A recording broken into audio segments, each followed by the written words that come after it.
Autre chose qui caractérise aussi ce que vous avez fait depuis des années, c'est le fait d'avoir recours de temps en temps au répertoire, c'est-à-dire Feydeau, Guitry, etc. Oui. Et en même temps, Grimbert et d'autres, de jouer des pièces archi-contemporaines.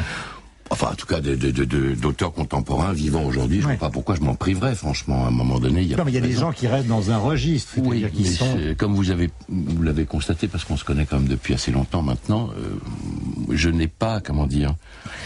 Je passe de famille en famille, je passe dans la famille du théâtre privé, et puis ensuite dans la famille du théâtre public, et puis dans les auteurs qui font partie du patrimoine, parce que j'ai besoin de me muscler avec eux, puis j'ai aussi besoin de découvrir des univers que je ne connais pas, pour lesquels il n'y a pas de référence, et qu'à un moment donné on invente au moment même où on écrit ensemble l'histoire. Voilà, c'est mon métier. Sinon, si je me contente de faire à peu près correctement ce que je sais faire à peu près correctement, faut pas faire de théâtre, faut aller travailler ailleurs, dans un bureau, faire autre chose, mais c'est un métier où la vie ne peut pas être là, mais je veux pas avoir une vie de vieux couple avec moi-même, donc à un moment donné, il faut que les choses me racontent ou me perturbent. Ou Paul Valéry, on change totalement. Mais je veux pas me dire que Guitry, c'est pas la peine de le jouer, parce que d'abord, il faut être capable de le jouer. Donc je me démontre qu'en gros, je suis à peu près capable de jouer ça, et qu'ensuite, je passe aussi à autre chose, mais il y a le théâtre.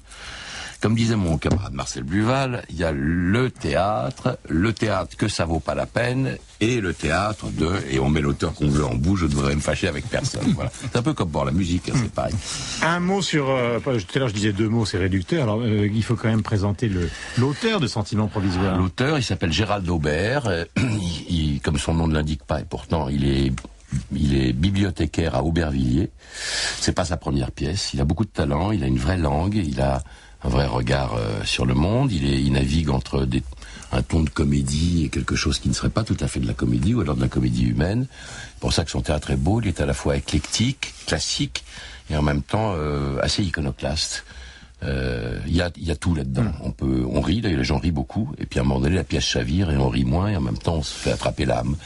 Donc c'est bien, c'est vraiment un très bel auteur. À mon avis, on va le découvrir là, plus qu'on on l'avait découvert avant, parce que les circonstances font que là, à mon avis, c'est en train d'exploser. Oui, de prendre. Ça, j'avais lu ces autres pièces qui étaient très bonnes.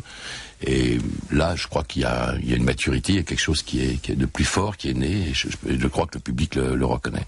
Alors, il y a un moment où vous avez été récemment absolument hilarant, c'est dans le dernier Guitry qui a été mis en place sur Édouard VII, qui est une pièce que Guitry avait écrite pour lui, où il y a quand même un monologue. Alors l'histoire, on la résume, hein. C'est un monsieur qui donne rendez-vous à une dame qui n'arrive pas, en gros, oui, et effectivement, il l'imagine. Il l'imagine arrivant.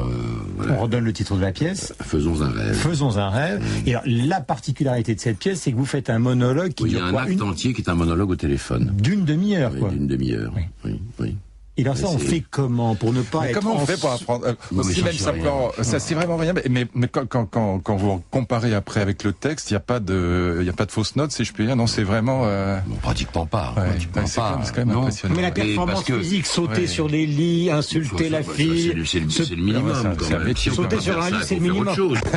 C'est le minimum. Enfin, votre grand âge. Moi, je me demande tout le temps pourquoi je joue tout le temps. Parce que quand je joue, je tords le cou à la mort, à l'âge, à tout ça. Je lutte contre la mort, moi, quand je joue. Donc c'est pour ça que j'ai pas envie de m'arrêter. Parce que je suis capable de sauter sur l'île, machin comme ça. Quand je rentre chez moi, je peux plus bouger, je peux pas m'asseoir. C'est fini. Mais quand j'étais en scène, personne n'a rien vu. Donc je m'en fous. Dans ces 2 heures-là, je suis invincible. Après, tout se garde. Mais on sent, parce que j'ai vu cette pièce et on va aller voir évidemment Sentiments provisoires.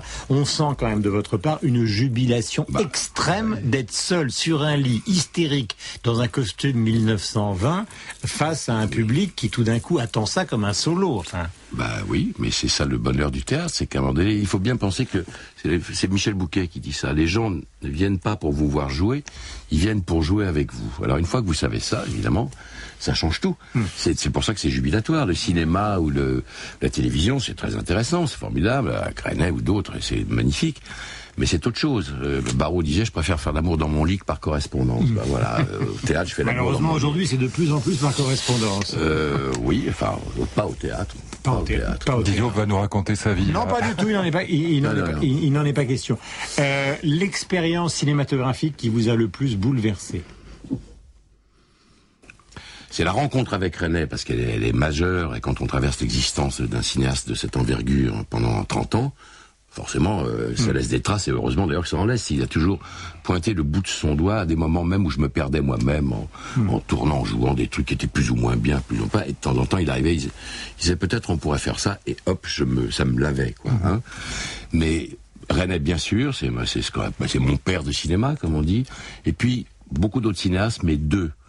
Un qui malheureusement n'est plus là, et donc je me fustige de ne pas avoir continué le rapport personnel avec lui, parce que c'est un homme que j'aimais tendrement, c'est Claude Berry, de lequel j'ai tourné un film et qui était un type absolument merveilleux, que j'aime profondément. Grand contemporain. Oui, et pas forcément ce qu'aime Luc Ferry, et pas forcément ce que j'aime non plus, et en même temps je suis allé chez lui et j'ai été relativement ébloui parce que j'ai vu accroché au mur, et pourtant j'étais prêt à ne pas... Grand tableau blanc de Robert Freiman.